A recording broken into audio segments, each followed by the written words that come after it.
I'm starting this video a little differently, and that is I'm standing on one of the pedestrian overpasses. There's the bike. I happened to look down and I saw all the tire marks all over the river here, and I started wondering, is that Parks and Rec? Is that something with the state, because the state controls water systems? Or is that just somebody with a truck who decided they needed to get down there and run around and, you know, have a good time? I'm not seeing a lot of like rooster tails or, you know, anything to indicate it's joyriding in any aspect. But it goes over here too. Hi. You can see all the tire marks. You can see them over here, and it looks like they go a little further, but maybe only a couple. Not 100% sure. But yeah, looks like somebody's having a good time over here. I'm looking forward to the day when I actually see like a truck, a Jeep, or a four-wheeler, something stuck in the sand here. But we're going for a ride. I'm already about, 2 miles into it? Yeah, 1.7 miles into it. So I've already been pummeled by some bugs too. Had some bugs in my face. So I'm not looking forward to that because I'm seeing some flying around right here too. Oh, sorry. Wasn't in the lowest gear. It is approximately 9:36, or exactly 9:36 according to my watch, which is connected to my phone, which is connected to T-Mobile, which gets their timing from wherever they get their timing from. And it is the 29th of September, 2025. I actually wasn't planning on turning the camera on this early, but I noticed the tire tracks in the river there and thought I would start video recording. I was going to do much like yesterday, where I rode for however long and then turned around and turned the camera on, kind of to keep the videos a little shorter. I've been hitting hour and 45 for some of these videos. Yeah, bugs everywhere.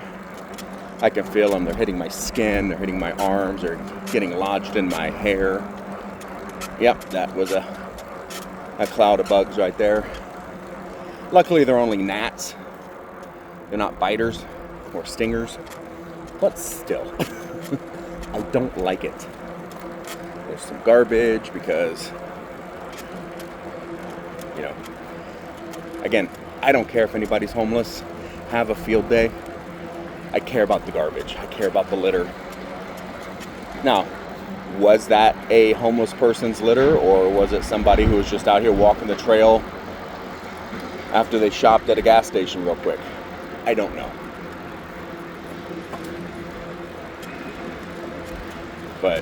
And there are people out there who just throw garbage around. Woman in my building. She's moderately attractive. BS crazy. Major league BS crazy. But she was trying to explain to people last week that it's okay to litter as long as you throw it in the street. And I'm like, what are you talking about? She goes, oh, the street sweepers come by and get all the garbage in the street. So it's okay to litter as long as you throw it in the street. Don't throw it in the grass. Don't throw it on the sidewalk. Throw it in the street. And I'm like, okay. There is a bit of rationale in your argument. But the argument should be, don't litter, not throw it in the street. Because street sweepers don't come by every day. They come by a couple times a week. And that's during street sweeping season. Which, if you live in a northern state, or a state that gets any kind of snow, you know it doesn't always happen in the wintertime. And while your garbage is in the street, it's also being blown around by the wind.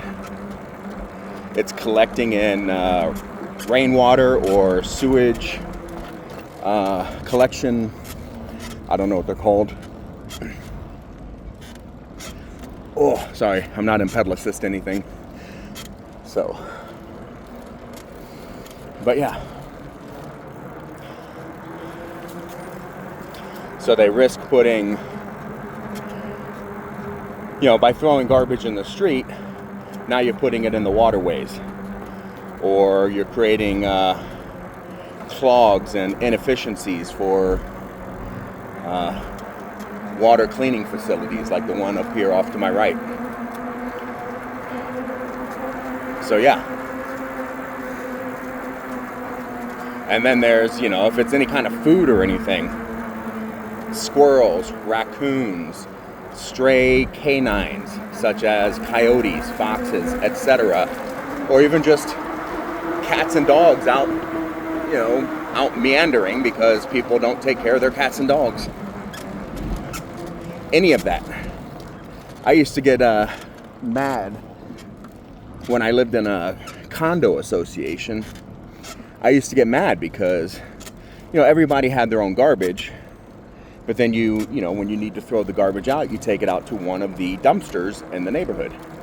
Hi, bird. I think that was a cormorant. Not 100% sure. But, yeah, they had, 5 or 6 sets of dumpsters in the area, and they got picked up twice a week. Great, right? Well, there started being piles of garbage around these dumpsters. Just litter everywhere, and I was getting mad because, again, I don't like litter. And I was reading that graffiti over there. I'm still at pedal assist 0, so we're about to slow down here a little bit. But yeah, I'm sitting here getting mad at all this litter everywhere. And I'm talking to the people that live next to the dumpsters, and I'd literally be out there walking my dog, and I'd stop and watch people throw garbage away if they happen to be out there to see if they're the ones that are leaving garbage. Because we've all been there, or at least I think we've all been there, where you go to take a bit of garbage out, you go to throw it up over the dumpster or over the ledge or whatever, and the bag breaks. But I wanted to see it happen. I wanted to see somebody just shrug and walk away so I could report it to the HOA. Because again, I don't like litter. Don't like garbage everywhere. Yeah, turns out it wasn't people. I mean, I'm sure there were people doing stuff, getting it close enough. A lot of people would come at the garbage dumpsters from the backside. They'd throw their bag over, not caring if they actually got it in the dumpster. Things like that. But it turns out it was the squirrels and raccoons.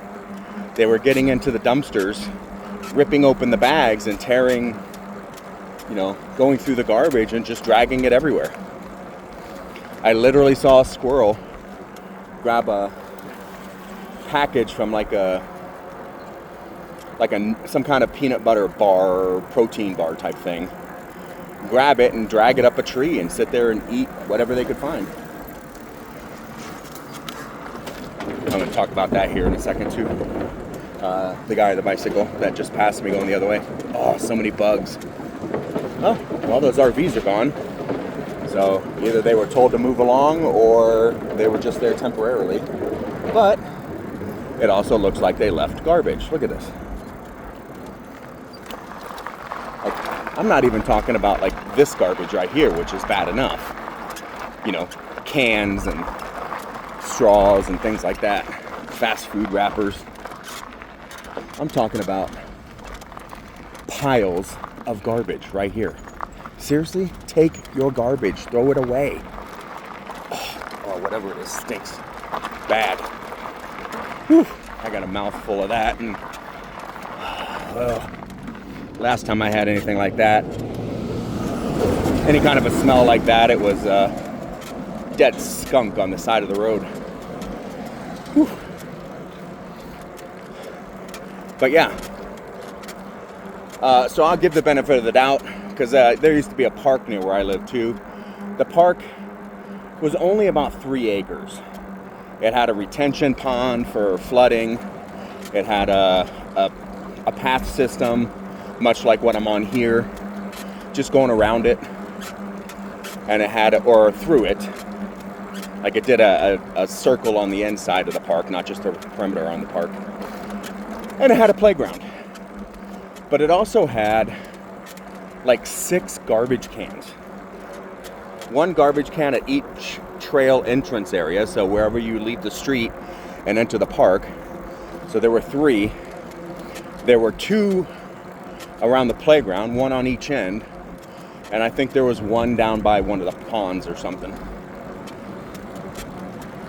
But then started noticing garbage everywhere all the time, and I'm like, oh my god, but people really just throwing their garbage around the park instead of using the garbage cans? I was really mad. Until I saw a raccoon coming out of one of the garbage cans with garbage in its hands. And I'm like, oh crap, that makes sense. So you go to certain parts of the country, certain parts of the wilderness, and all the garbage cans, dumpsters, everything have bear protections on them. You know, you have to do this, you have to do that to get them open so the bears don't get in there. I think we need something like that for the raccoons and the squirrels. Now, I did talk to the HOA. I wasn't on the HOA, but I talked to an HOA member about the garbage, and they said, yeah, they'll work with the management company on getting dumpsters that have lids. Okay. But then people would just throw the lids open and leave them open. You know, they think it's one of those, I'm being nice for the next guy, he doesn't have to open the lid. Or I'm just a jackass and I don't close lids. Either way, lids were left open.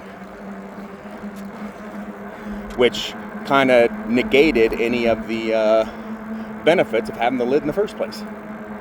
Which was to keep animals out. Yeah. Ended up being a whole thing.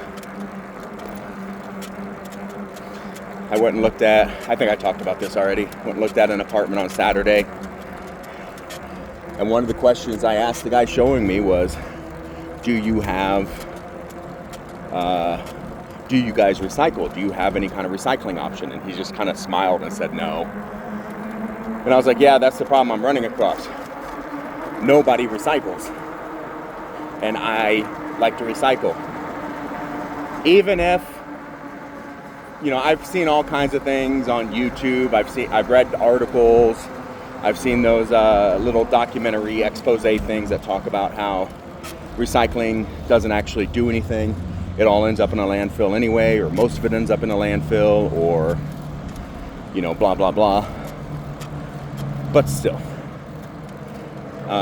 it makes me feel better recycling, even if downstream someone else is failing and not actually recycling. Whew. Sorry, I'm still in Pedalist Zero.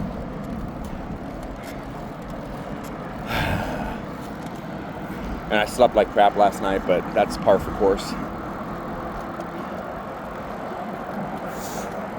I mean, I took a sleep aid. I took melatonin.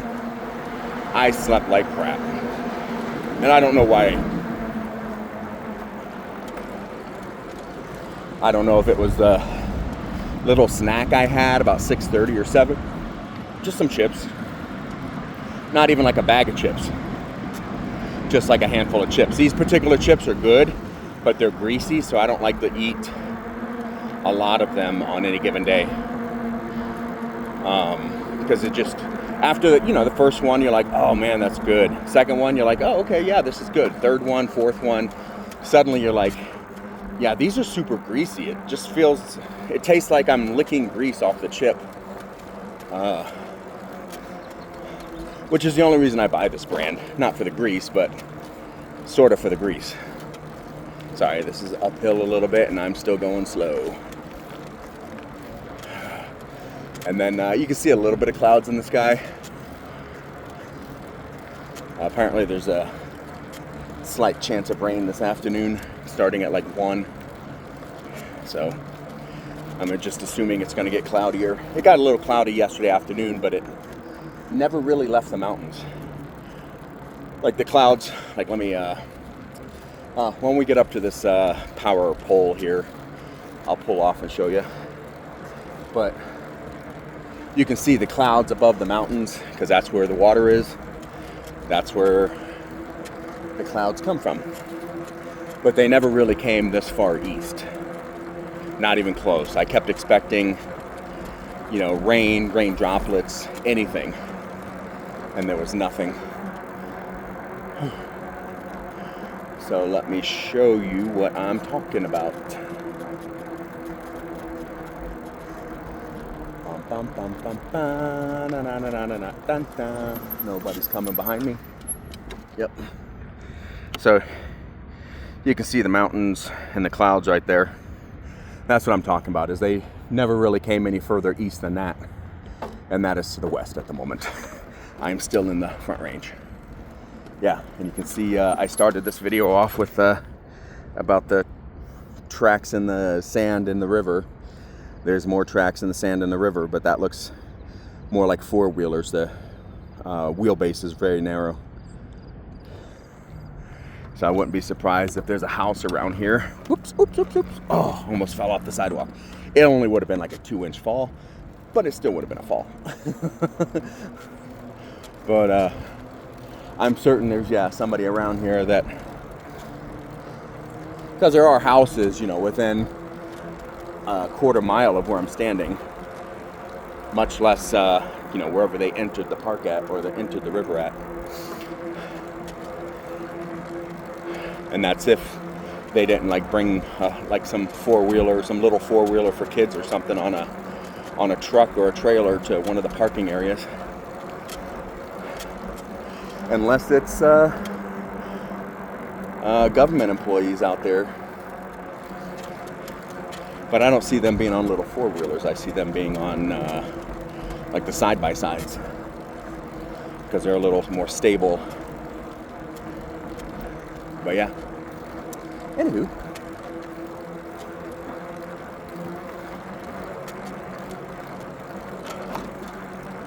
Yeah, we're going north.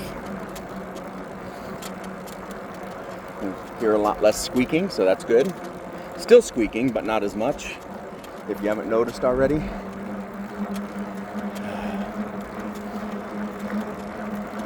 Still at Pedless is 0. This is, by and large, kind of downhill. You can't really tell, but since I'm right next to the river and I'm going the direction the river is flowing, it is slightly downhill. That's why I don't use the pedal too much here, because for me I'd rather just use it coming back when it's uphill, and I'm trying to use it less, as my muscles and stamina get better. I'm trying to be better about not using it. That was an LED headlight that somebody left right there. And you can see the tracks on the pavement here. A little wider than what I saw out there in the sand, but still. Somebody came through here with muddy tires.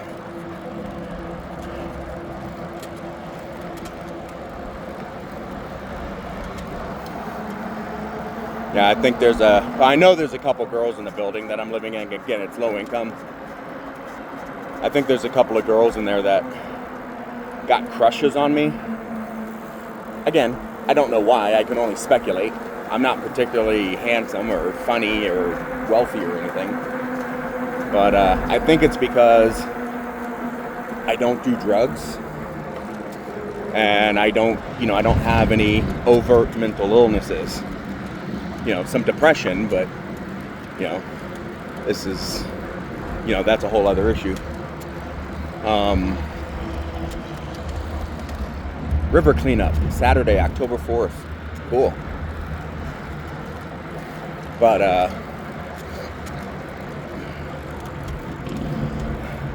yeah, one girl, she's tried to flirt with me a couple times, and she's very overt about it. Like, we were she had chicken wings one day, and she's like, watch this, and she stuck one of the like drumsticks sorry, I go to the gym too much in her mouth, just a little chicken wing drumstick, and she pulled it out of her mouth and while sucking all the meat off of it. And I'm like, okay. And I even told her, I was like, that's a useful skill to have, just kind of like commenting on it without being flirty. And then another girl keeps asking me to come to her room, and I'm like, or her apartment, and I'm like, no, because they're all little studios, again, low income. So I'm like, okay, well, cool, thanks for the invite, and I just don't go. Not interested in either one of them. Not interested in any of the girls in that building. Or the old adage that we used to say, don't eat where you shit. There are nicer ways of saying that, but that's how I grew up saying it. Do not create drama where you live. Especially when there are loads of mental illnesses and stuff in the area.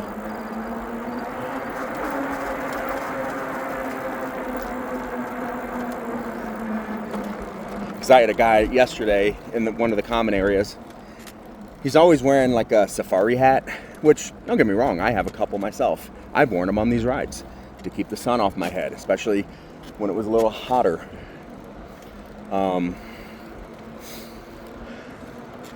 And he always says hi to me and stuff. He even asked me if I wanted to go play pool at a bar, and I was like, no, not really, because I don't really go to bars that much.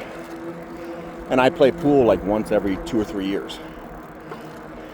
And that's usually like you're at a bar, you're doing something, and somebody's like, ooh, the pool table's clear, let's go play. And you're like, all right, I'll go play real quick.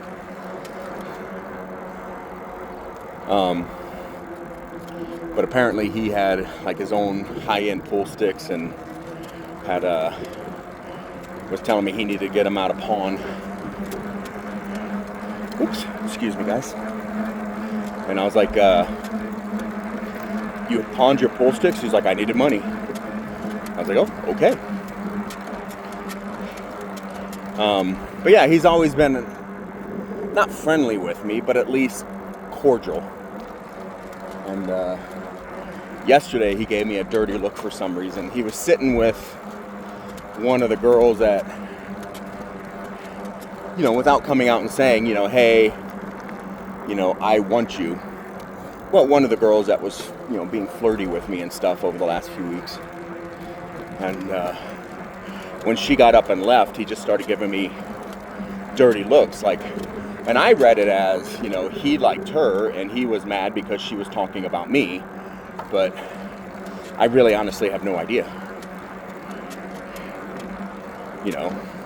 Maybe she told him I was a jerk, without explaining why, and that's one of those things that catches people when they're lying or misleading, is ask for details, ask for facts, see if they line up.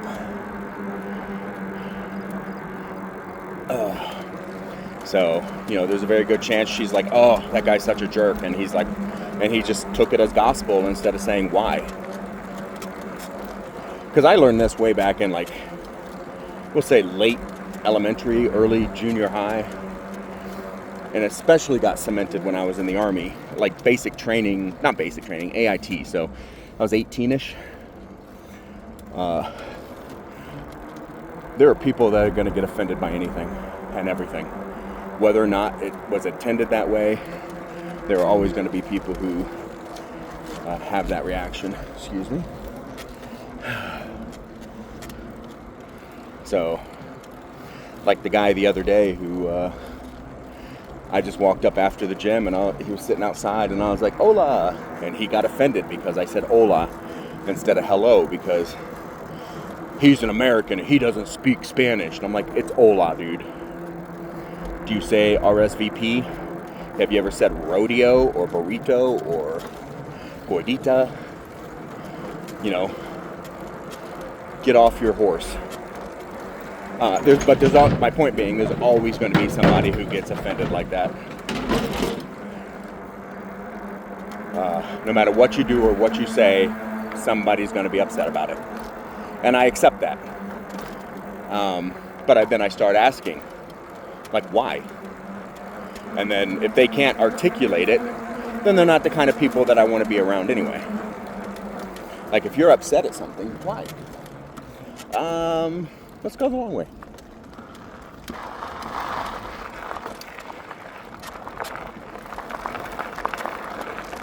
So, some people get upset with you when you actively interact with them. And some people, I'm going to have to put it in pedalist. This is a lot of resistance, and I'm feeling it in my calves and my thighs and my back of thighs, whatever that area is called. Whew. Okay, pedal assist 1. There we go. A little easier. And I think I'm going slightly uphill. But some people get upset because you interact with them. Some people get upset because you don't interact with them. And I've had a lot of people tell me that over the years. Well, I was mad at you because you never talked to me. Like, did you ever talk to me? Well, no, I wanted you to come talk to me first. Now, how could you get mad at me when I have no inkling whatsoever that you want to say something to me or want to have a discussion? Like, seriously? But people do, and then they get mad at superficial things, like the Olaf thing I just talked about. Well, one guy got mad at me and didn't talk to me for a couple weeks because he kept trying to tell me about all these conspiracy theories he believes, and I was like, yeah, none of those are based in fact. Not a single one of those has any factual empirical data to support it. And he's like, well, this is what I believe. And I'm like, well, you can believe it all you want. You just have to understand that it's not based in fact. There's that old saying, which I believe sums it up nicely. You are entitled to your own opinions, but you are not entitled to your own facts. Here's a guy that I disagree with more than I agree with online because he's super liberal and I'm not. Now, you might think so, considering I bash Trump and MAGA and Republicans at large, but that's because ever since Ronald Reagan, the Republicans have been moving so far to the right as to be incongruent with a vast majority of America. But they want you to believe they are what America stands for, when they're not. And then they keep getting more batshit crazy. Like right now, they're ignoring the rule of law. They're ignoring the Constitution. We talked about the Roberts Court redefining the Constitution based on, their conservative right-wing agenda rather than law and precedent, which is how our country was founded. But, that doesn't matter to right-wingers in today's modern age. It's all about getting your agenda fulfilled and less about working within the system. You don't like a law? Submit a legislation to override or pull back on that law. That's how you do it. But that's not what they're doing.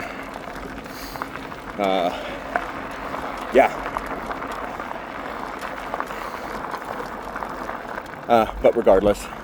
But yeah, this guy's like uber liberal, and I think he said half Japanese, lives in Chicago. And he's always saying things that are wrong. I think, must have flown out. I was about to say, I might have to pull over because I saw something in my tire. Yep, there's something in that one too.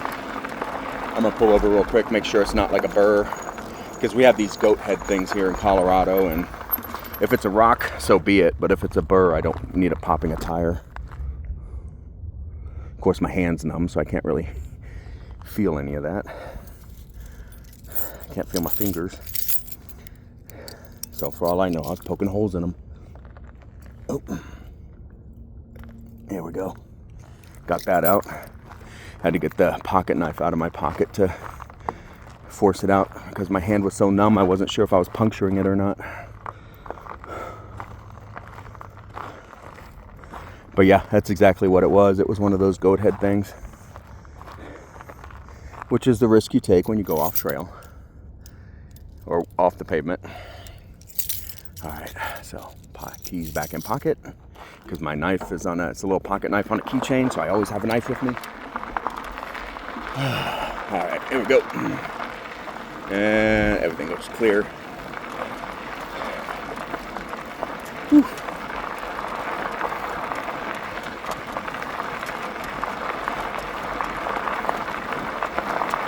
But yeah, this guy blames everything on Democrats more than he blames it on Republicans. And he blames it on liberals for not being leftists. And he blames it on progressives for not being liberal enough. Blah, blah, blah. And I have to correct him all the time too. I'm like, that's not what the facts support, or you don't have the whole story. For example, this happened just the other day. There was an article that he posted that said, you know, this like 10-year-old black kid from some inner city, I don't remember which one, was expelled from school because a classmate of his brought a handgun to school, and he took the handgun away from the classmate and disassembled it, making it no longer a handgun but a collection of parts, to the point where he even took the magazine out and threw it in the garbage can. Well, at some point during all of this, another student told on him, or the teacher walked by and saw what he had, and blah, blah, blah. Police were called, principal was called, kid was expelled. That's the story. And he posted it, and he's like, see, everybody's racist. Everybody's racist. They can't even let a black kid doing a good thing. You know, he disarmed that gun. He should be lauded as a hero, not a criminal. And I'm like, well, we don't have the whole story. And he goes, yeah, we do. This is the system that hates brown people. This is the system that's racist, that hates when black people do good things. And I'm like, no, did you even read the article? It says in there that they got a quote from the school saying there is more to the story than is out there publicly, but they can't talk about it because it is a continuing investigation. Now, could that just be a line? Absolutely. Could it just be we don't want to get into it, so we're just going to fall back on we're not allowed to get into it because of the investigative purposes? Absolutely. Will it take weeks or months for that investigation to see its end? Quite possibly. And I told him all this, and I was like, yeah, well, you know, they do say this, blah, blah, blah. And he's like, you can't believe them. They're all racist. And I'm like, yeah, I don't know if they're all racist because I don't know who's saying it. Perhaps the principal or the school spokesperson is a black person or a person of color. Does that still make it racist? And then he's like, well, it means the system's racist and black people get caught up in it. I'm like, you think everybody's automatically innocent because they're a person of color and all white people are racists? And I've called him out on that a few times in the past. He's like, when have I ever said that? And I'm like, you've never said it in those words that bluntly, but you have said things like, you know, this is white people's fault. If it weren't for white people, this would never be happening. Blah, blah, blah. And it's always in line with an article about something racist happening. So you do call all white people racists all the time. And he got all pissed off at me. And I believe it or not, sometimes race is not an issue. I mean, don't get me wrong, sometimes it is. But you have to prove it is. You can't just assume it is. Like, I saw something similar to this happen recently, and I was a bystander, and I don't remember the exact details, and I apologize for that. But somebody's coming up behind me. Yep. I could set this bike in no pedal mode too, but the whole point of the bicycle is to pedal. And I could go faster too if I put it in a higher pedal assist mode. I put it in 5 the other day before which is the highest mode on this bike, which is before I went in and charged it. I was like, oh, what the hell, I'm gonna charge it anyway. Let me put it in 5. And I got up to about 32 miles per hour before I ran out of sidewalk.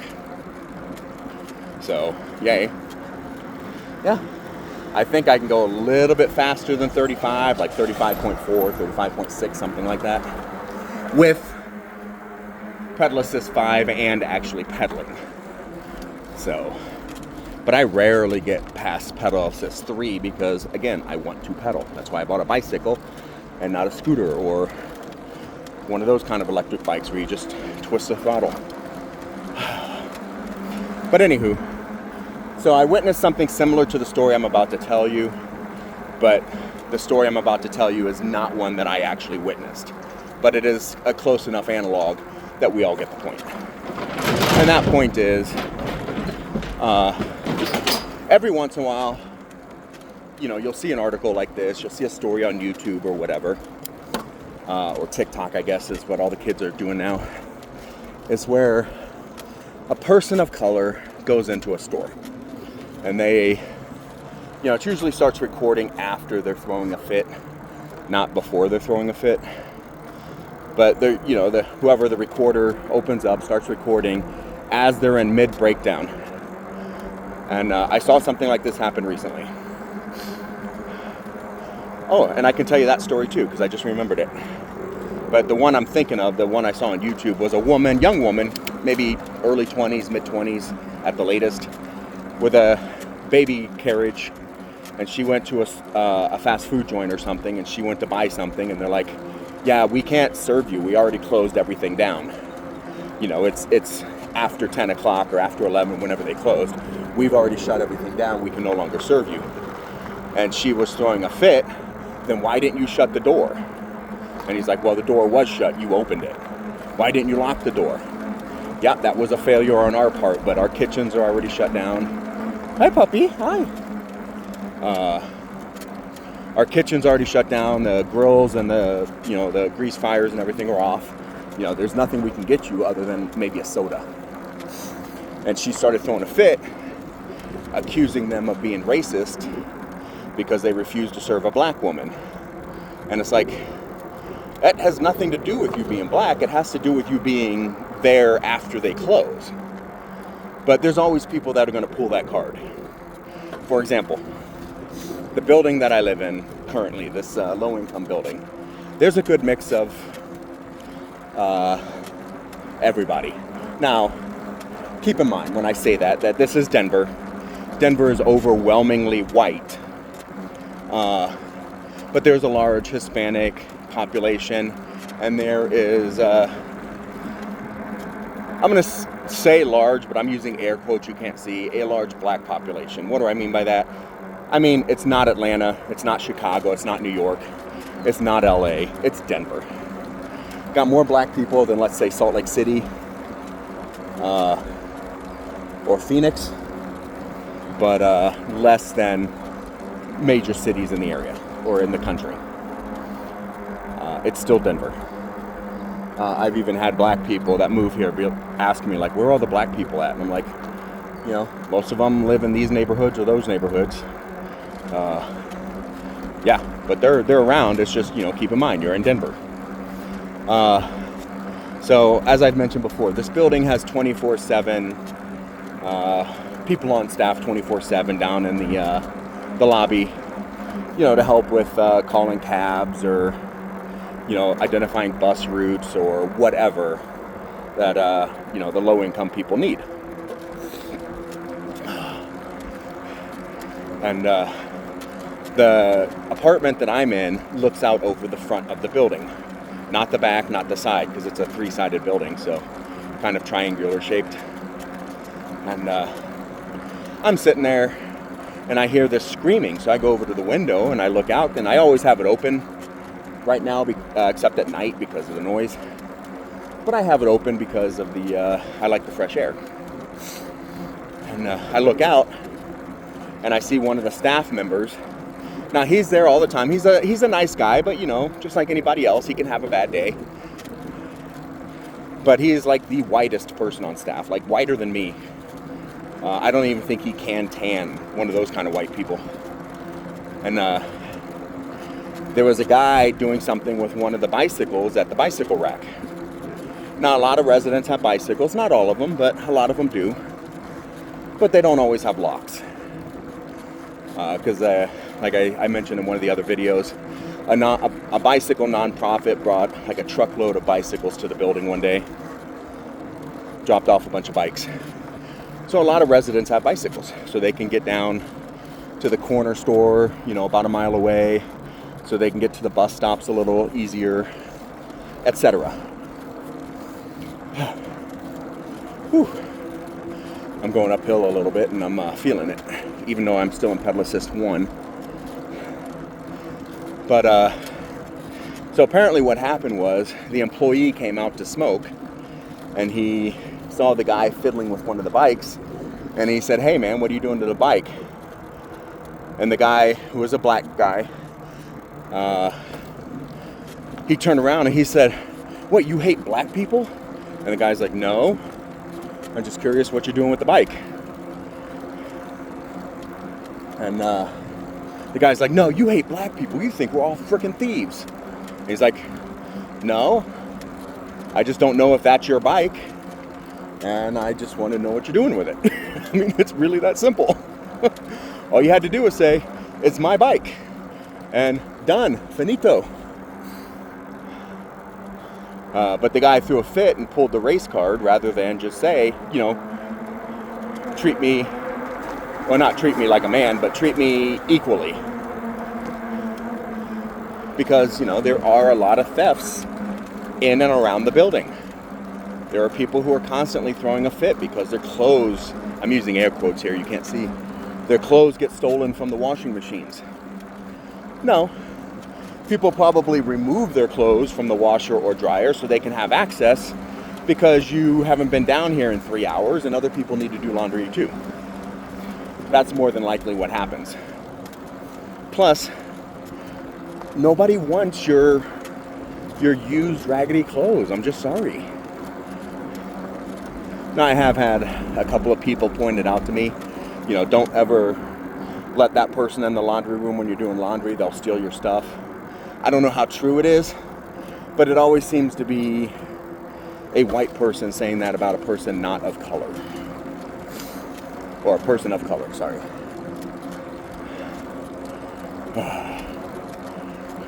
But yeah, so even though everybody's in the same boat, even though everybody's in low-income housing, even though everybody's the same socioeconomic level, there's still a lot of like racism and bigotry in the building, which astounds me. Like, there were a handful of trans people in the building, 4 that I know of, 1 that I talk to regularly. And even she was telling me, we hung out last week and chatted for a little while. Even she was telling me that, being in that building's the most amount of trans people she's ever been around in her life. And I was like, me too. I mean, I've been around trans people, but, the 4 or so is the most that I've ever been around at once. Now, and there may be more than 4, but there's 4 that I know of. At least 2 I weren't sure about because they just look like men in drag. But I have been assured that both of them are actually trans. They're just pre-op. Which, cool, good for you. Live, be who you are. But yeah, there's a lot of people that won't even talk to the trans people because they're trans, and it's like, so? That doesn't change who they are. It only changes how you perceive them. But I've had a few people tell me, like one trans girl that I was talking to. We were just having a fun conversation. And one of the guys pulled me aside. He's an older dude, a bit of an alcoholic, chain smoker. He's outside probably 20 hours a day smoking cigarettes. He's always drunk, middle of the day, middle of the night, doesn't matter, he's always drunk. But he even pulled me aside one day when I was talking to her, and he said, "Hey man, let me talk with you real quick." And I was like, "All right." He stepped like 4 steps away, and he goes, "You know that's a dude, right?" And I'm like, "Well, she's a girl." And he goes, "No, that's a dude." And I was like, "No, she's a girl." And he's like, "Just be careful, man.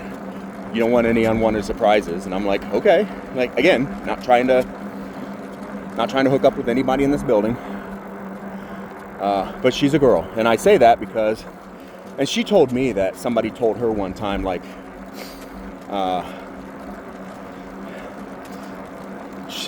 she said it like kind of this guy didn't quite get it. But some guy came up to her one time and said something like, "I disagree with what you are, but I'm okay with you being you," or something to that effect. And I said, "Yeah, I probably would have that same mentality. I really would. If it weren't for an article that I read about 6 months ago. Maybe a year ago. When all the trans stuff was in the news. When they're like, we got to ban people from using bathrooms, and we have to ban people from seeing certain kinds of movies, and we have to ban, blah, blah, blah, because it shows somebody cross-dressing or trans or, whatever. So, I'm kind of tempted. I always use this as a turnaround point. I'm kind of tempted to go a little further, but I also kind of don't want to. You know what? There's a little bit more traffic than I was hoping for. I was like, there's no traffic, I'll go, but at least a little bit, kind of see what's up this way. Push button to activate flashing lights. Oh.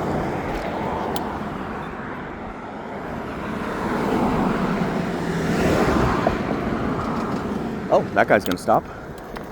Oh, thank you. Whew. Big heavy bike. So yeah, I've never been over here before. But yeah, I read this article that said, they did some studies of trans persons' brains, and they found that a trans person's brain has certain chemical makeup that is in line with their preferred gender identity. So it's basically, trans people are basically the wrong brain. The brain and the body don't match, and it's not their fault. It's not their fault they were born that way. So their mind literally believes that they are the gender that they identify with, not the one they're born with, because of the chemical makeup of their mind. And ever since I read that article, I'm like, okay, so, because I don't just see the body, I see, the personality, the mind, the person you talk to, and when you keep an eye on people, the person that you're watching, not like in a creepy way, but like people watching. You see who people are. You see who helps people weaker than them. You see who laughs at, or see who makes fun of trans people or discounts gay people as a mental illness or something. You see, people will tell you who they are, whether they're upfront about it or not. So, ever since then, I'm like, okay, well, if you are a woman, you're a woman. If you're a man, you're a man. I will treat you as such. But don't get mad when I treat you as such. Alright, we're going to go to the end of this fence, which is up here a little bit, the fence to my left, or B, to that power cable tower, and we're going to use it, whichever's closer. And we'll use that as a turnaround point. This is nice and peaceful though. Far enough away from the river that I'm not getting bugs everywhere. This is nice. Lots of shade. Yeah. So yeah. But just the amount of bigotry in the building when everybody is of the same socioeconomic status. Well, pardon me. Almost everybody. There's a guy in the building I met a couple weeks ago. Prior service Marine. Got kicked out under an other than honorable discharge. He's trying to get that switched to honorable. Because apparently, according to him, it was PTSD, but could have been. But we have, but according to him, his ex-wife mouthed off to him one day and he lost it and he beat the shit out of her. And he's got a felony under his belt. I'm like, well, yeah. You can't beat your wife, dude. He's like, yeah, I know. And then he's like, yeah, so I have a felony under my belt, which is why I can't rent at most places, which is why I live here. I actually have a full-time job. You know, I make okay money. But this is the kind of place where people with felonies can still get back on their feet. And the guy that pulled me aside the other day to tell me that the girl I was talking to was actually trans, he flat out told me on a previous occasion, but he told me that he's been in jail for, you know, a number of felonies. But he's cool with me. I told him as long as he's not starting fights with me, we'll be fine. And yeah, we still say hi. Now, I don't know if he remembers any of that, but, you know, because again, alcoholic. But he's like, yeah, he goes, I spent years in jail for felonies.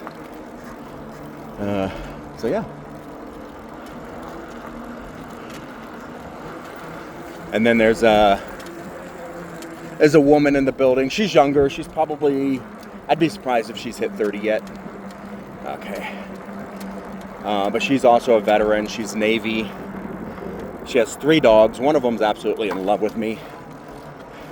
Like every time it sees me, it just loses its shit and jumps up and down and crawls into my arms. And if she actually looked at me one day and said, obviously she loves you, do you want her? I would probably say yes. But she hasn't said that. Because it's a mom and 2 puppies. But both puppies are now larger than the mom. But I don't think either one of them are a year old yet. So, but yeah. But she, you know, she was in scrubs the other day when I saw her, and I was like, oh, are you a nurse? Do you work? Are you a nurse or a nursing assistant or something? She goes, no, I'm actually in nursing school. So I go to school every day. And I was like, oh, you go to school every day? Okay. And she lives in this low-income building. Now, she's under the same thing I am, where they're allowing her to stay there for a couple of months because we pay more in rent than people like me that are staying there short-term pay more in rent than the regular residents do. So they're literally making more money to help offset the cost that they spend on the other residents. So I get it. I'm not complaining. There are a couple other veterans, though, that they complain all the time about that. They're like, I'm paying money to be here. I pay rent. I pay more than any of those other people. I'm like, yeah, so? Well, that means I should get more. I should get the nicer room. I should get this. I should get that. You know, they should be bending over backwards to make sure I'm happy. And I'm like, yeah, I'm paying the same, if not more than you, and I don't feel that way. I see, you always see those, what do you call them, the food drives. They're like, yeah, for every dollar you spend, we can buy 30 meals or prepare 30 meals or whatever. That's how I think of it. For every dollar I spend, they have an exponential amount of money to spend on the people who have less. And I'm fine with that. Now, I do wish they would do a little bit more policing in regards to the alcohol and drug abuse. And we're not talking, you know, people who just chill and have a joint once in a while. We're talking about people who, like I mentioned, that one guy who's, every time I see him, whether it's 9 o'clock in the morning or 10 o'clock at night, he is drunk. And there are people like that. And not just with alcohol. People who are like that with weed. People who are like that with things that are harder than weed. And it just kind of annoys me. Because I'm a big dude. I'm a veteran. For the most part, one-on-one, I would bet on myself at any one-on-one situation where somebody is not a 10th degree black belt jiu-jitsu master. But mental illnesses, things like that. Oops.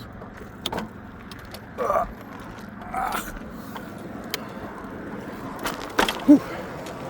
So I didn't even get a chance to hit the button yet. Guy in the truck stopped. So I started to go real quick, and again, 80-pound bike. And there was a little lip on the sidewalk that I had to get over. Whew. That was less fun than I'm making it sound. But that's why we're out here. One part's exploration, one part's exercise.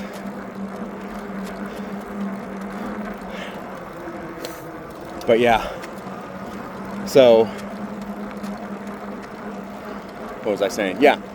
Mental illnesses and stuff. Like, there are people who come down off their highs or whatever, and they lose their shit, and they just start like punching walls and whatnot. And I'm like, yeah, I'm not getting mixed in with that kind of crazy. Not even pretending to. And supposedly, they're supposed to have like social workers on site all the time that are supposed to help people, work with them to get off drugs, get off alcohol, to get, hopefully go get a job, no matter what it is, so that they can have more money, so that they can have a better life, and hopefully move on from the low-income housing. That's why it's subsidized by the city, because they're supposed to be offering those services to the people. Most of the people don't want those services. They want to sit there and get high, which, as I said before on another day, it's not a bad thing. I don't care what you do in your free time, but don't let it control your life. Don't let addictions control your life. If that's all you're thinking about, then you need to reevaluate and work through whatever it is that is keeping you there so that you can change. But most of the people there don't want to. They want to sit on the bottom of the slide because they're happy on the bottom of the slide. They don't care to go up the steps because that's hard. And they certainly don't want to slide down the slide because that's scary. They just want to sit on the bottom of it. And that's what bothers me more than anything about this particular housing situation is the lack of motivation, lack of pride, lack of desire that I'm seeing in a lot of these people. It's almost like some of them especially look like they're just tired of being alive. They're just kind of going through the motions, trying to numb it until they die. I had one guy tell me, because he's another veteran, but he's not a temporary resident like I am. He's a full-time resident. And he decided that I'm his best friend. And then he gets mad at me when I don't treat him like my best friend. It's been interesting. But, I have no problem chatting with him, saying hi, whatever. But then he's like, yeah, I want you to watch all these movies and tell me what you thought. And I'm like, I have no desire to see any of those movies. But I want you to watch them and tell me what you think. And I'm like, I still have no desire to see any of those movies. There are certain kinds of movies I like, certain kinds of movies I don't like. And I'm aware of that. I was going to see if there's any way around. Because last time I tried to go through this oranged off area, the ground was a little soft. And it was just real hard to pedal through a lot of it until I got a little further up. So I wanted to see if there was a sidewalk or something over here that I could catch. Just as something different. Yep, just like that. All right. But yeah, the lack of lack of a lot of these people wanting to have any motivation to have a better life is just astounding. One woman in a motorized wheelchair, I think I've talked about her before, I only had one conversation with her, and she wasn't even talking to me. She was talking to the person I was sitting there, where she was saying that she was afraid they were going to force her to move out because they were going to ask for more rent from her, and she didn't have more money to pay. Basically, like her income, disability, whatever she's on, was $250 a month. Right now, she was paying like $40 a month and rent. Like I said, low income, based on your income. And they said they were going to raise it to like 80, and she was like, "Oh my God, if they raise it to 80, I won't have any money at the, I'm only going to have like $100 a month to myself." Because she has like a phone bill and stuff like that. And I'm like, yeah, that sucks. And she did. She talked about going out and getting a job, and I was like, cool. That's the whole idea, is to motivate you to get a job. Oh man, this is what I wanted to avoid.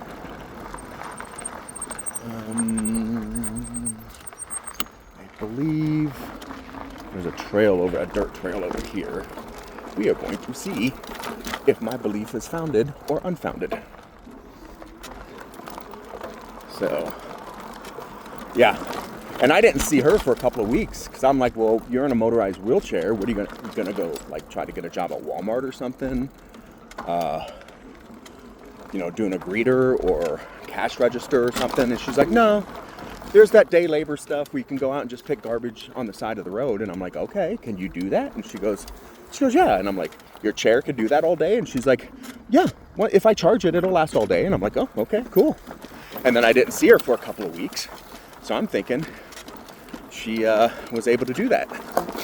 And then I started seeing her daily again the other day. So maybe she was able to do that and she quit or got fired. Or maybe something else happened and she was, we were just not in sync and I just didn't see her. Because then somebody told me, I was like, yeah, I was talking about her. I was telling one of the other residents, one of the other veterans like me that's there temporarily. I was like, yeah, this person was telling me that, they're going to raise her rent and she's probably going to end up on the street. And he goes, oh no, she'll be fine.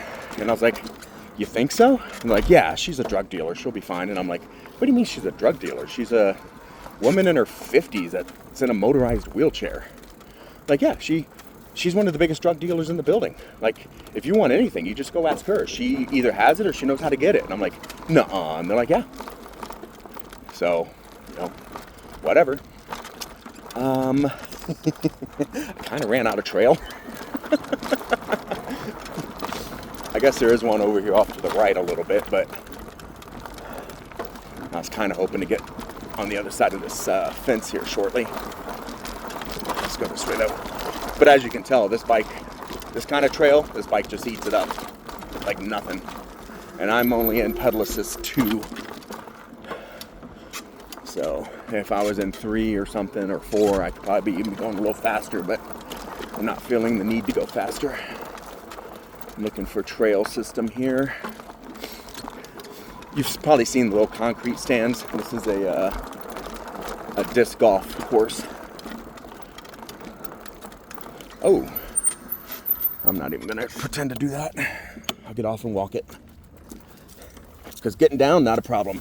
Hitting that right there would be a problem. Oh, whew. Oh man.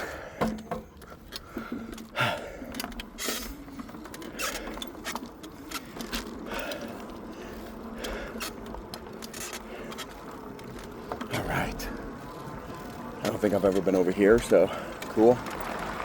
Whew.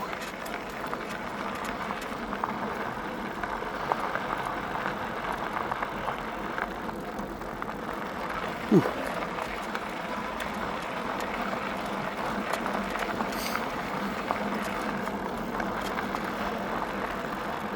See, this vehicle here, this is what I would assume rangers or government employees would be riding around on, not little narrow-wheeled four-wheelers. So, oops.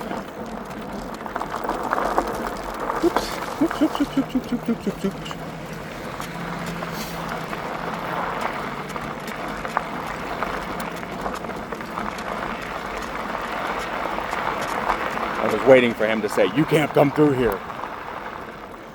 But he didn't, so we're all good.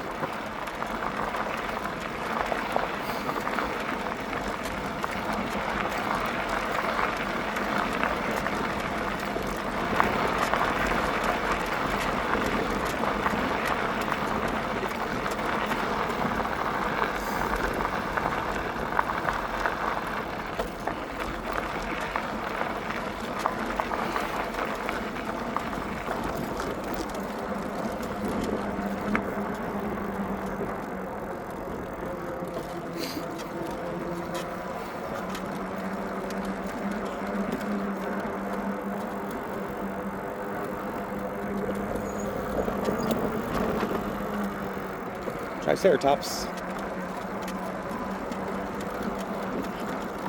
Shortcut. Save you about 1.3 seconds.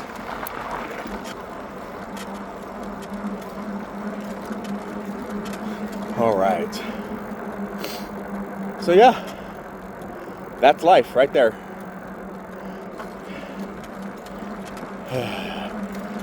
Like I said, I slept kind of crappy last night, which is par for course, but I can usually get up and usually, like, within the first half an hour at the gym, I start, feeling better. I did not this morning. Light weights felt heavy. The reps felt endless. I wasn't hitting the right, not that I wasn't hitting the right muscle groups, but I wasn't hitting them the way that I wanted to. It was just a real crappy workout, and the problem is I still need to go, because if I stop going, it's one of those things where if you come up with an excuse not to go, it's easy to come up with the excuse not to go again. So even if I don't want to go, even if I don't want to work out, I still go work out. Even if it's a crappy day like today where you're not really feeling it, I still go do it. It's like anything else. If it's important to you, you'll do it. Whew.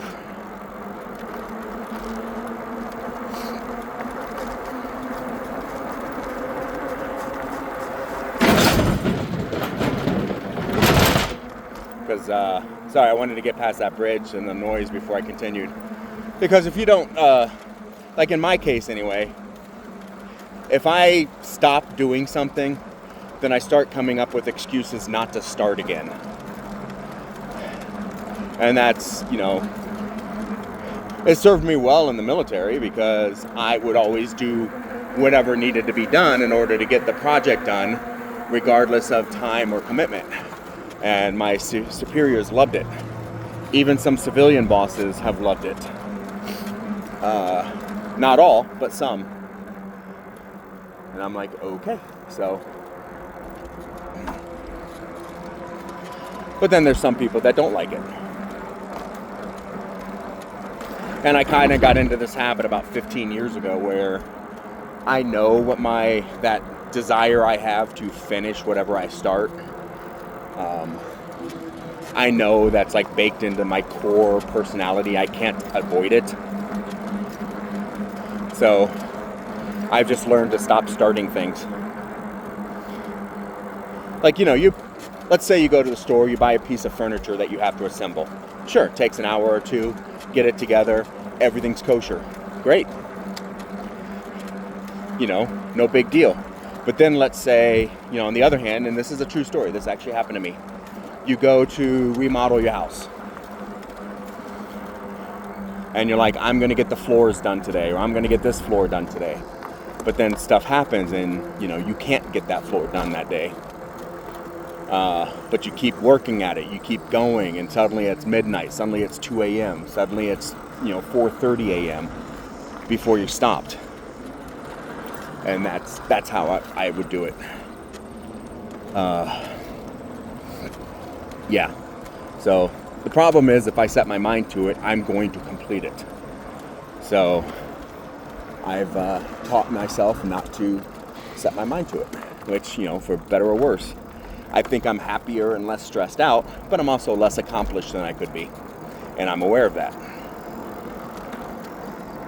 So, double-edged sword. I'm sure there's a happy medium that I might be able to find. I just don't know how to get there.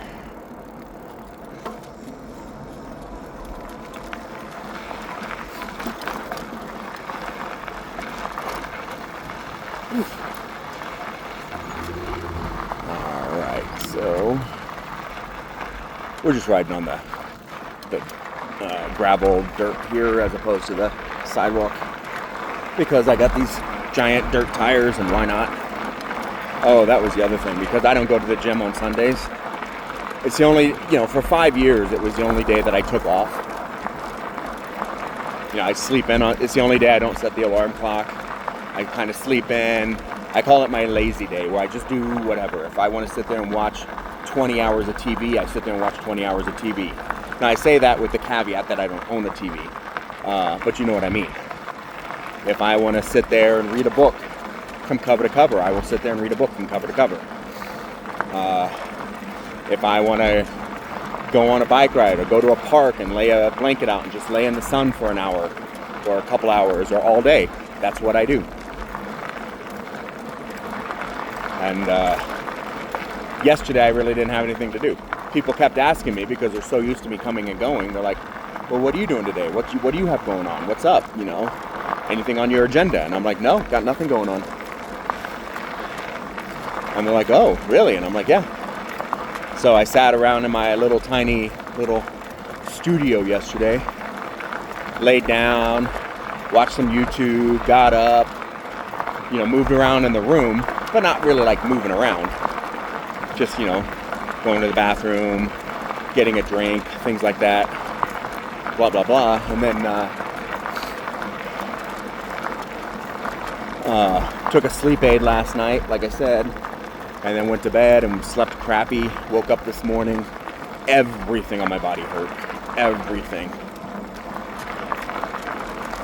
Oh dang, something huge just popped up out of the water over there. Like huge, like I would expected it from the ocean. Not like a whale, but like a dolphin's arm or something. That was surreal. Yeah. Whatever it was definitely something of size. I mean, maybe there's giant fish in there. I don't know.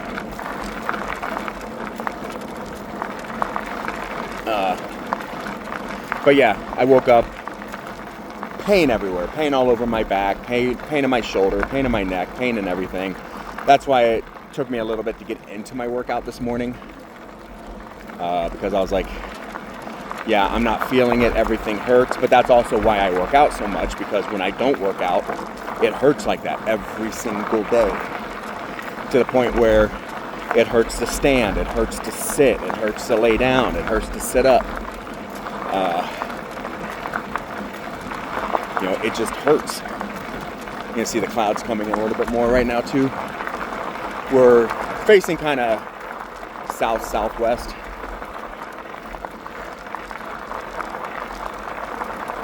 So yeah. Whew. And I'm feeling it. I'm feeling that pain now too, is I guess where I was going with that. My shoulder is killing me.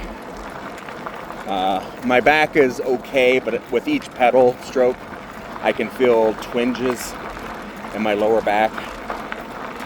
Not debilitating, not today, although I have had those days where something in my back would seize up and I'd just fall down and just have to lay there until the pain went away. The VA physical therapist experienced that once and it freaked her out, because she tried to have me bend in a way that I told her that I haven't been able to bend like that for years because of the pain problem.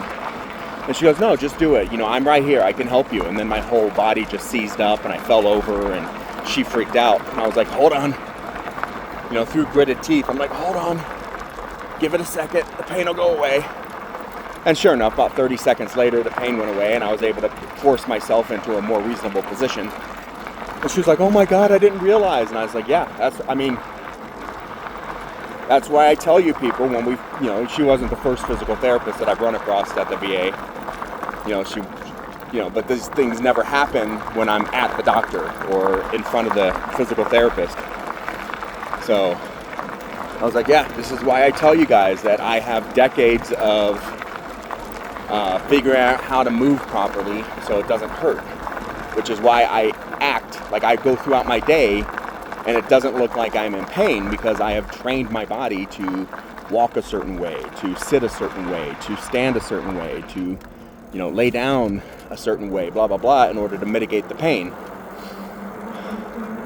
But this is what it's like, when I forget, when I'm tired and I'm not paying attention to what I'm doing, or I don't get inebriated that often, or at least not drunk or anything.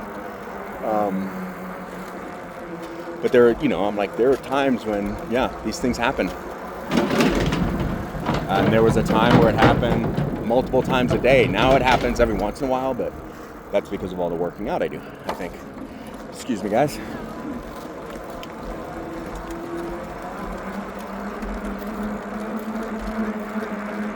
I love the people that are like, why aren't you wearing a helmet? Because I'm not wearing a helmet. And I'm like, well, state of Colorado does not require me to wear a helmet on my motorcycle that can go 150 miles per hour. Why do I have to wear a helmet on my bicycle that goes 15 miles per hour? It just doesn't seem right.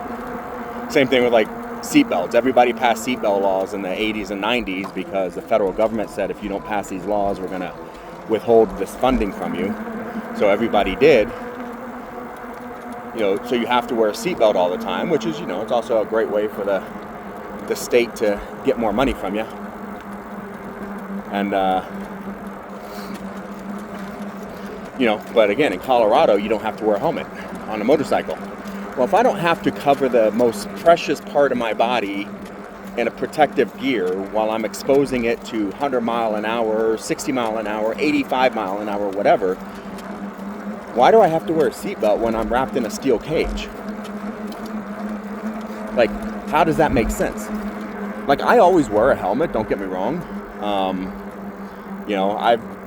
I've ridden a handful of times without a helmet, and you get hit by bugs in their forehead when you're doing 50 miles an hour, and it hurts. You get hit by a random rock that some car kicked up, and your glasses, because that is one part of the rule in Colorado, is you do have to wear eye protection. It just doesn't have to be in the form of a helmet. So I'm like, I do wear a helmet, but that's because, even if you're doing 20 miles per hour and you get into a wreck on a motorcycle, that could be devastating. And I firmly believe that seatbelt laws are just to protect insurance companies. Governments probably, there are people in government who care about individual life, but governments themselves do not care about individual life. Especially in the United States, where supposedly freedom supersedes law. So the idea of the United States, of the Constitution, is that laws will be implemented sparingly and society will just come to a natural equilibrium. But then, you get insurance companies lobbying Congress to make sure that everybody's wearing seatbelts because they're tired of paying out, millions of dollars in payments to families of people who died in car wrecks because the person who died wasn't wearing a seatbelt. So it's like, we could save, 78% of what we're paying out by paying out lower if the person is wearing a seatbelt and they live through it. So yeah, there's that kind of thing. And then, but they also have the allies, at the legislative level that are like, oh yeah, 300 people died from car accidents this year. We need a law for that because 300 out of 200 million is such a large proportion. It's like you can't legislate everybody into 100% safety. You just can't. Sorry. It's impossible. Or as I like to call it, the prison society, where everything is controlled. You're not allowed to do anything without permission, without supervision, without some kind of guardrails such as, referees or paramedics or whatever. And it's like, no, We need to be able to do whatever we want. As long as we're not hurting or violating anybody else's freedoms, we should be allowed to do whatever we want, as the Constitution proposes. Because there's a nasty thing called the Ninth Amendment. It basically says, so I got a thing in my tire again, so I'm going to try and get it out. It basically says that, hey buddy, little prairie dog right here next to me, wondering why I stopped. I was like, what am I looking for? Yeah, knife. The Ninth Amendment, you know, I can't quote it off the top of my head, but basically what it states is that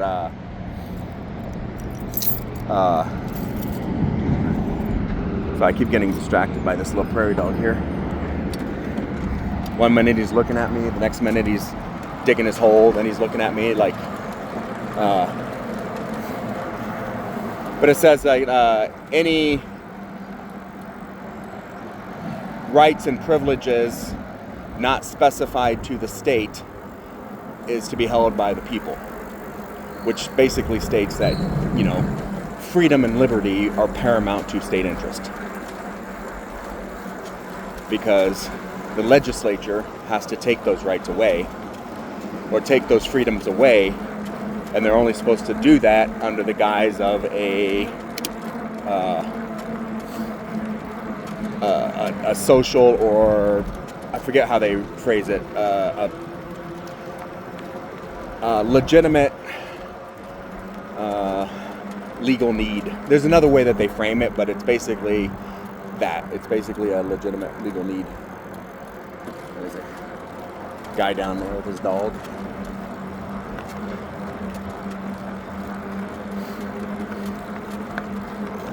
Yep, this shit's still behind me. But like, is there, and that's one of the things that a lot of judges will use when they're just determining whether a law as it is written or applied is legal or not, is there a state need for this? Because they're not supposed to supersede our freedoms, our liberties, our ability to do whatever we want. And is that need great enough to have a rule in place to make criminals out of people who do not, who are not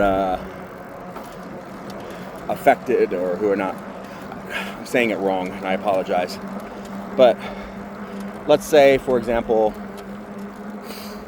a town creates a curfew because somebody's bicycle was stolen from their front yard at 2 o'clock in the morning, so the town creates a curfew. Is that a legitimate state need to create the curfew? Not really. But they might do it anyway. And even though your bike was never stolen, even though you are a fully fledged adult with, Ninth Amendment protections, you are, and even though you're not a thief, your freedoms are limited. Your freedom to come and go after a certain time of day or within a certain window are limited because of one instance, or maybe even a dozen instances. It doesn't matter. But is restricting somebody's freedom, somebody's autonomy, valid under the idea that in the United States we are free to do what we want? And that's how they're supposed to, or that's how they've traditionally, anyway, considered a lot of cases that are brought before them. Until we get to the Roberts Court. And the Roberts Court's like, yeah, whatever gives power to the state. Give more power to the state. Give more power to the executive office. Yeah. Take that power away from Congress and give it to the executive. Take that power away from Congress and give it to the executive. Take that power away from Congress and give it to the executive. And then when they're asked to decide something where the executive is breaking a law, And they're like, oh yeah, well that's not our responsibility. That's a political question between Congress and the executive branch. And the judicial branch will not get in the middle of it because that's not our job. And it's like, no, that is literally your job. That is your job. So, yeah. I firmly believe, and I said this way back in when George Bush was still president and John Roberts was new on the court, and they started overturning a lot of precedents, and they started by claiming that previous courts got them wrong. Literally saying, in their hubris that this court is better than the previous courts because the previous courts did not agree with us. Which kind of seems to be the conservative mantra these days. It's not, let's do the right thing, but let's do it more efficiently. It's, no matter what you believe, it's wrong if it disagrees with what I believe. Which is how Donald Trump ran his entire presidency the first time, and how he ran his campaign the second and third times. If I lose, it's because they cheated, not because of anything I did. If Republicans lose, it's because Democrats cheated, not because, Americans don't like our policies.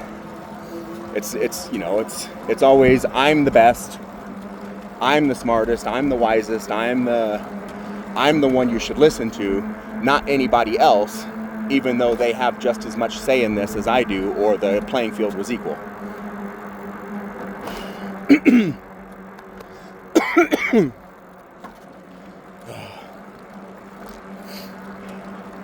Could you imagine, let's say it's a football game, because, we're in football season now, and a team came out and said, yeah, we're going to win. If we don't win, it's because the other team cheated. How well would that go down?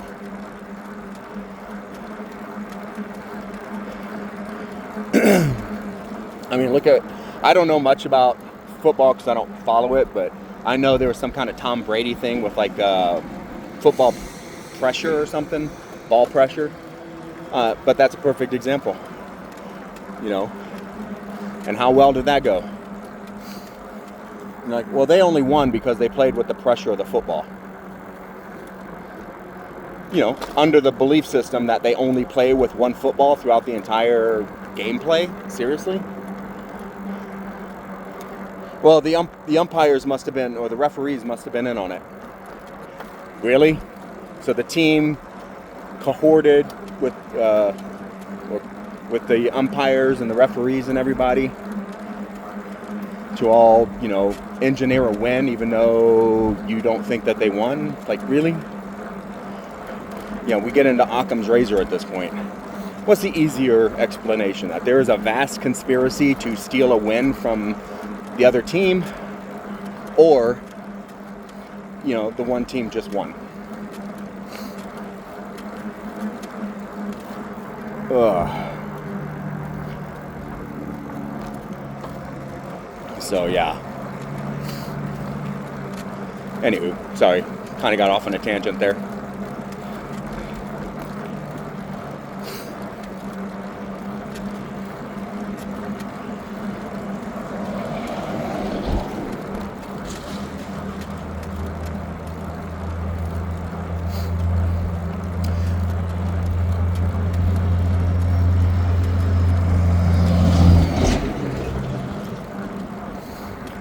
Whew.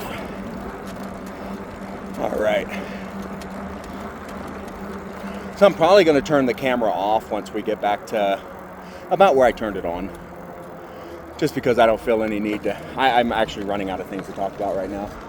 Nothing else seems to be on my mind at the moment.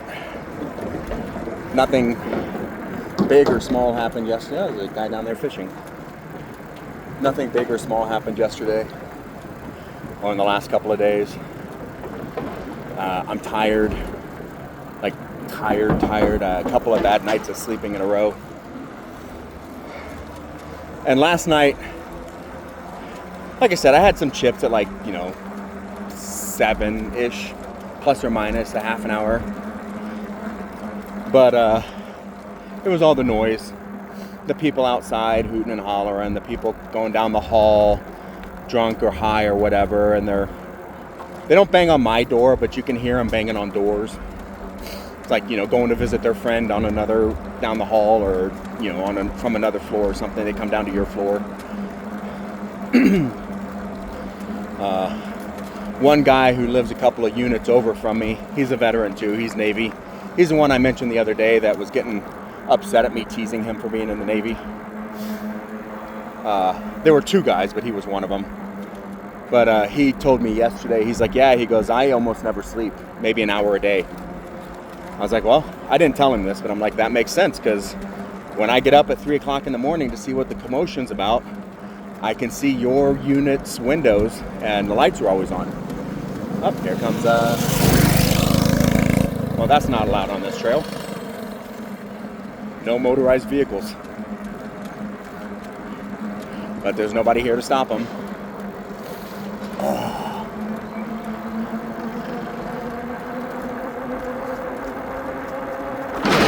Now we can take that back to, is there a legitimate government interest in having a no motorized vehicle rule on this trail?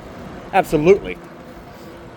There's a lot of walkers, strollers, runners, bicyclists, and that bike might, be small enough to get around most people, or, not run into them. But, if they didn't have that rule, then, what if there were 20 people on those bikes?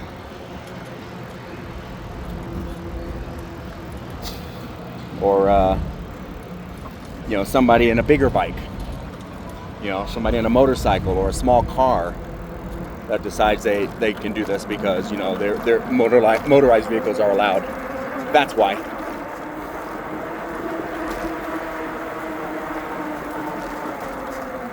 Because I think one of my early videos when I moved up to this side of Denver, I was on this trail a little further south.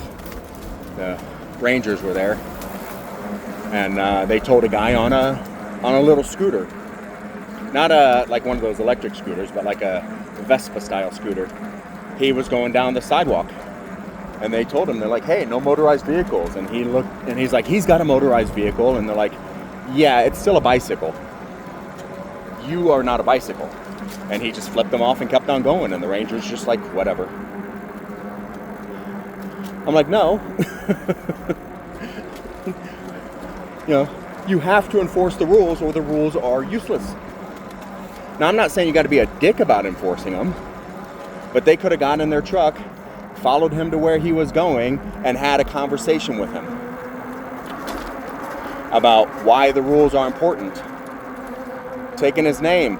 If he's ever caught down there doing that again on the trail, then he will definitely be getting a ticket, not just a courtesy chat.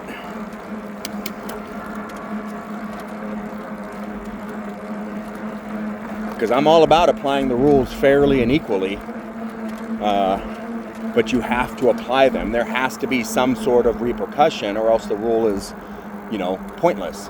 Because there's people like me that will obey the rules, and even then I say that with the caveat that I don't obey all rules. And then there's people that don't think that rules should apply to them at all. And I think that was that one guy. And that was probably the guy that just passed me on the dirt bike. Was rules are for thee, not for me.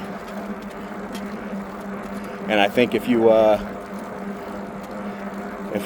take a deeper dive, you'd probably find out that most of the people with that mentality are the conservatives, the law and order types, who believe that rules are for you because you're poor, you're brown, you're black, you're a woman, or you're just an other. You're, whether that's socially, like, you're gay or trans, or you're a city folk or whatever, but rules should apply to you. They shouldn't apply to me. I should be allowed to do whatever I want. And we saw that during COVID. You had the big cities where most people obeyed the mask rules. And then you had their smaller towns, which generally vote conservative. But the smaller towns are sitting there going, we're not going to enforce any mask rules. We don't care. I happen to know for a fact Douglas County, because somebody I used to hang out with worked there. And I was told that the Douglas County, the commissioners came in with full-blown COVID and started coughing on people, telling them they better get it now and get it over with so they can come back to work, and refused to let anybody wear masks. And it's like, are you serious with this? And that's, that was Douglas County. That's a fairly large county. And then you start going into these small towns where the people are like, oh, F them masks, we don't need them. And I actually told a few people after the 2020 elections, I'm like, yeah, Donald Trump might actually have won, except so many of you stupid MAGA people refused to wear your masks that enough of you died that it probably switched the margin of error, or the margin, in certain districts. Because there were some districts that were razor thin. Yeah.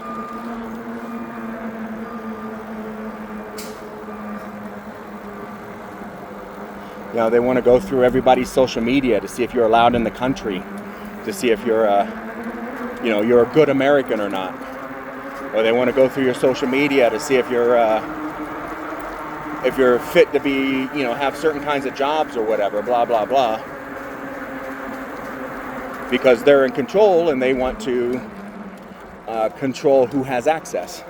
But notice, they're not going through people's social media and saying, oh, you're against COVID? Okay, so you don't get hospitalized for COVID because you're against wearing masks.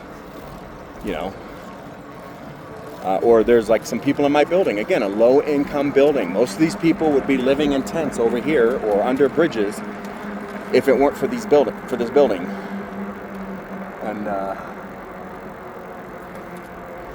there's enough people in the building that voted for like Republicans and Trump policies and stuff. And it's like, yeah, and I was telling somebody yesterday, that I read an article that said because Denver owns the building, city of Denver, that they might be closing some of these buildings because they can't afford to keep them open, because Donald Trump, even though Congress approved the spending, Donald Trump refused to issue the spending to the states for social programs like this, which means the states have less money, which means they can't disseminate it to the cities, which means the cities and the states have to absorb these costs, and they might not be able to because of tax restrictions or revenue restrictions or spending restrictions or whatever.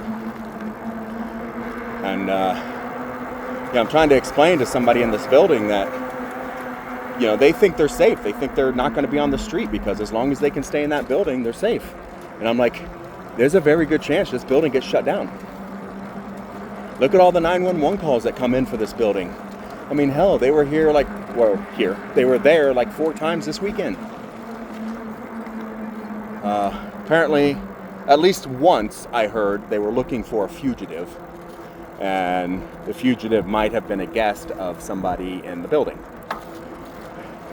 So I don't know how true that is. I heard it through the grapevine. But it would make sense, because you have enough people there who lived on the streets or who are dangerous close to living on the streets. You have people with tattoos on their faces living there. And, sometimes the people because you lived in a homeless camp or you lived on the streets or you participated in gang activity. Sometimes the people aren't the best people, and sometimes they come to you and say, hey, let me hang out until the heat dies down. Or maybe you don't even know about it. Hey, kitty, what's up? You okay? Little black and white kitty. I'm assuming... Oh, so yeah, there's all this writing here about... There's a meat processing plant right here, apparently. And it's all about, don't eat meat. They kill animals in here, blah, blah, blah. Which I get.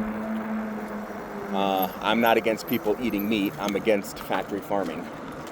There's a difference. So, but yeah.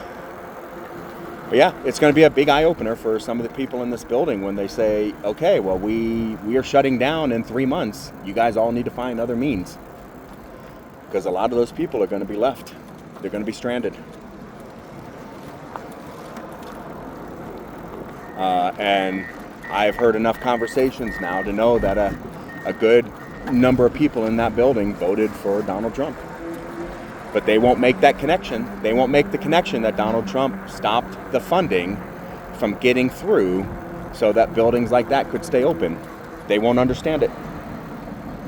And that's what I deal with some of the residents all the time when they're trying to place blame on staff members or they're trying to place blame on other residents about things. And I'm like, do you understand what's happening? Like, it's not what you think.